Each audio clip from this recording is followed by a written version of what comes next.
जय जय श्री राम, जय श्री हनुमान, जय बजरंग बली।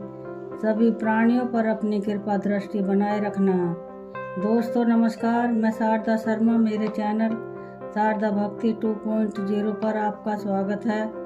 धार्मिक व्रत कथा कहानी सुनने के लिए मेरे चैनल को सब्सक्राइब करें और लाभ उठाएं। दोस्तों आज हम आपके लिए लेकर आए हैं हनुमान जयंती के शुभ अवसर पर हनुमान जयंती व्रत पूजा विधि एवं हनुमान जयंती कथा। आप भी सुनिए और पुण्य के भागीदार बने। तो आइए दोस्तों शुरू करते हैं।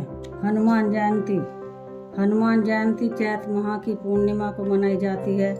माना जाता है कि इस दिन हनुमान जी का जन्म हुआ था। हनुमान जी को कलयुग में सबसे प्रभावशाली देवताओं में से एक माना जाता है। विष्णु जी के राम अवतार के बाद रावण को दिव्य शक्ति प्रदान हो गई, जिससे रावण ने अपनी मोक्ष प्राप्ति हेतु शिव जी से वरदान मांगा कि उन्हें मोक्ष प्रदान करने हेतु कोई उपाय बताएं। तब शिव जी ने राम के हाथों मोक्ष प्रदान करने के लिए लीला रची। शिव जी की लीला के अनुसार उन्होंने हनुमान के रूप में जन्म लिया ताकि रावण को मोक्ष दिलवा सके। इस कार्य में राम जी का साथ देने हेतु स्वयं शिव जी के अवतार हनुमान जी आए थे, जो कि सदा के लिए अमर हो गए। रावण के वरदान के साथ साथ उसे मोक्ष भी दिलवाया। हनुमान जयंती को लोग हनुमान मंदिर में दर्शन हेतु जाते हैं। कुछ लोग व्रत भी धारण कर बड़ी उत्सुकता और जोश के साथ समर्पित होकर इनकी पूजा करते हैं। क्योंकि यह कहा जाता है कि ये बाल ब्रह्मचारी थे, इसलिए इन्हें जनेऊ भी पहनाई जाती है। हनुमान जी की मूर्तियों पर सिंदूर और चांदी का वर्क भी चढ़ाने की परंपरा है। कहा जाता है राम की लंबी उम्र के लिए एक बार हनुमान जी अपने पूरे शरीर पर सिंदूर चढ़ा लिया था और इसी कारण उन्हें और उनके भक्तों को सिंदूर चढ़ाना बहुत अच्छा लगता है, जिसे चोला कहते हैं। संध्या के समय दक्षिण मुखी हनुमान मूर्ति के सामने शुद्ध होकर मंत्र जाप करने को अत्यंत महत्व दिया जाता है। हनुमान जयंती पर रामचरितमानस के सुंदर पाठ को पढ़ना भी हनुमान जी को प्रसन्न करता है। सभी मंदिरों में इस दिन तुलसीदास कृत रामचरितमानस एवं हनुमान चालीसा का पाठ होता है। जगह जगह भंडारे आयोजित किए जाते हैं। तमिलनाडु व केरल में हनुमान जयंती मार्गशीर माह की अमावस्या को तथा उड़ीसा में वैशाख महीने के पहले दिन मनाई जाती है। वही कर्नाटक व आंध्र प्रदेश में चैत्र पूर्णिमा से लेकर वैशाख महीने के 10वें दिन तक यह त्यौहार मनाया जाता है। हनुमान जयंती व्रत पूजा विधि। हनुमान जयंती का व्रत रखने वालों को ब्रह्मचर्य का पालन करना चाहिए। इस दिन सुबह ब्रह्म मुहूर्त में उठकर भगवान श्री राम, माता सीता व हनुमान जी का स्मरण करें। इसके बाद नहाकर हनुमान जी की मूर्ति स्थापित करें। हनुमान जी को शुद्ध जल से स्नान करवाए, फिर सिंदूर और चांदी का वर्क चढ़ाए। इस दिन हनुमान जी को सिंदूर का चोला चढ़ाने से मनोकामना की शीघ्र पूर्ति होती है। हनुमान जी को अबीर, गुलाब, चंदन और चावल चढ़ाएं। इसके बाद सुगंधित फूल और फूलों की माला चढ़ाएं एवं नारियल चढ़ाएं।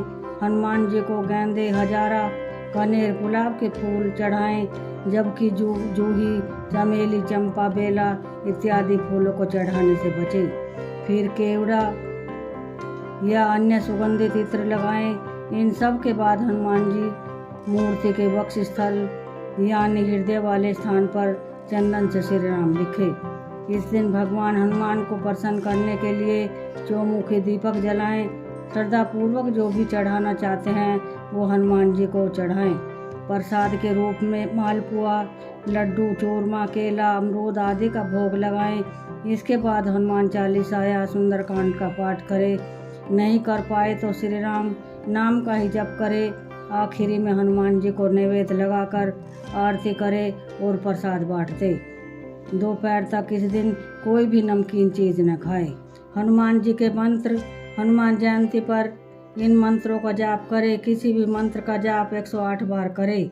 ओम तेज से नमः, ओम प्रशांतमने नमः, ओम सूर्याय नमः, ओम शांताय नमः, ओम मारुतमजाय नमः, ओम श्री हनुमंते नमः, ओम हम हनुमंते रुद्रात्मकाय हुम फट। हनुमान जयंती कथा। हनुमान भक्तों के लिए हनुमान जयंती का विशेष महत्व है। शास्त्रों के अनुसार हनुमान जी को राम भक्त माना जाता है। हनुमान को बल, बुद्धि, विद्या, शौर्य और निर्भयता का प्रतीक माना जाता है। जब कोई परेशानी सामने खड़ी हो जाती है तो सबसे पहले पवन सुत को ही याद किया जाता है।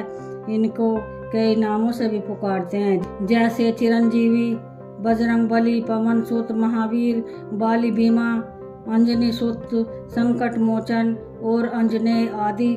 हनुमान जी ने अपना पूरा जीवन राम भक्ति में व्यतीत कर दिया और श्री राम ने उन्हें अजर अमर रहने वाला वरदान दिया। राम भक्ति में तल्लीन बजरंगबली जीवन भर ब्रह्मचारी बने रहे। पौराणिक कथानुसार एक बार महान ऋषि अंगिरा भगवान इंद्र के देवलोक पहुँचे। वहाँ पर इंद्र ने पुंजिक स्थला नाम की अप्सरा द्वारा नृत्य प्रदर्शन की व्यवस्था की, लेकिन ऋषि को अप्सरा के नृत्य में कोई दिलचस्पी नहीं थी, इसलिए वह गहन ध्यान में चले गए। अंत में जब उनके अप्सरा के नृत्य के बारे में पूछा गया, उन्होंने ईमानदारी से कहा कि उन्हें नृत्य देखने में कोई दिलचस्पी नहीं है। यह सुनकर पुंजिक स्थला ऋषि पर क्रोधित हो गई। बदले में ऋषि अंगिरा ने नर्तकी को श्राप देते हुए कहा कि वह एक बंदरिया के रूप में धरती पर जन्म लेगी। पुंजिक स्थला ने ऋषि से क्षमा याचना की, लेकिन ऋषि ने अपना श्राप वापस नहीं लिया। नर्तकी एक अन्य ऋषि के पास गई और ऋषि ने अप्सरा को आशीर्वाद दिया कि सतयुग में भगवान विष्णु का एक अवतार प्रकट होगा। इस तरह पुंजिका स्थला ने सतयुग में वानर राज कुंजर की बेटी अंजना के रूप में जन्म लिया और उनका विवाह कपिराज केसरी से हुआ, जो एक वानर राजा थे। इसके बाद दोनों के एक पुत्र हुआ, जिसे शक्तिशाली हनुमान कहा गया है। भगवान शिव के 11वें अवतार माने जाने वाले हनुमान जी के जन्म दिवस को हनुमान जयंती के रूप में बड़े धूमधाम के साथ मनाया जाता है। यह पर्व हिंदुओं का एक प्रमुख पर्व है। यह चैत्र माह की पूर्णिमा को मनाया जाता है। हनुमान जी की माता का नाम अंजना और पिता का नाम केसरी है। बजरंगबली के जन्म की एक रोचक कथा है। ज्योतिष ऋषियों की गणना के अनुसार बजरंगबली का जन्म 58,112 वर्ष पूर्व चैत्र पूर्णिमा को मंगलवार के दिन चित्रा नक्षत्र और मेष लग्न के योग में सुबह 6 बजे का हुआ था। कहा जाता है कि भारत के झारखंड राज्य के गुमला जिले के आंजन नाम के छोटे से पहाड़ी गांव में एक गुफा में हुआ था। जब महावीर का जन्म हुआ तो उनका शरीर वज्र के समान था। हनुमान जी के जन्म से जुड़ी पौराणिक कथानुसार सतयुग में राजा दशरथ ने संतान प्राप्ति के लिए गुरु वशिष्ठ के मार्गदर्शन में पुत्र कामेष्टि यज्ञ करवाया, जिसे श्रृंगी ऋषि ने संपन्न किया। यज्ञ संपन्न होते ही यज्ञ कुंड से अग्निदेव स्वयं खीर का पात्र लेकर प्रकट हुए और तीनों रानियों को बांट दिया। उसी वक्त रानी कैकेयी के हाथों से एक चील ने खीर छीन ली और मुख में भरकर उड़ गई। चील जब उड़ी तो देवी अंजनी के आश्रम से होकर गुजरी और उस वक्त अंजनी ऊपर देख रही थी। अंजनी के मुख में खीर का आंशिक भाग गिर गया और अनायास वह खीर को निगल गई, जिसकी वजह से वह गर्भवती हुई और उन्होंने चैत्र मास की पुण्यतिथि पूर्णिमा को बजरंगबली को जन्म दिया। अजर अमर बजरंगबली भगवान श्री राम के अनन्य भक्त हुए और सदैव ब्रह्मचारी बने रहे। जय जय श्री राम, जय श्री बजरंगबली।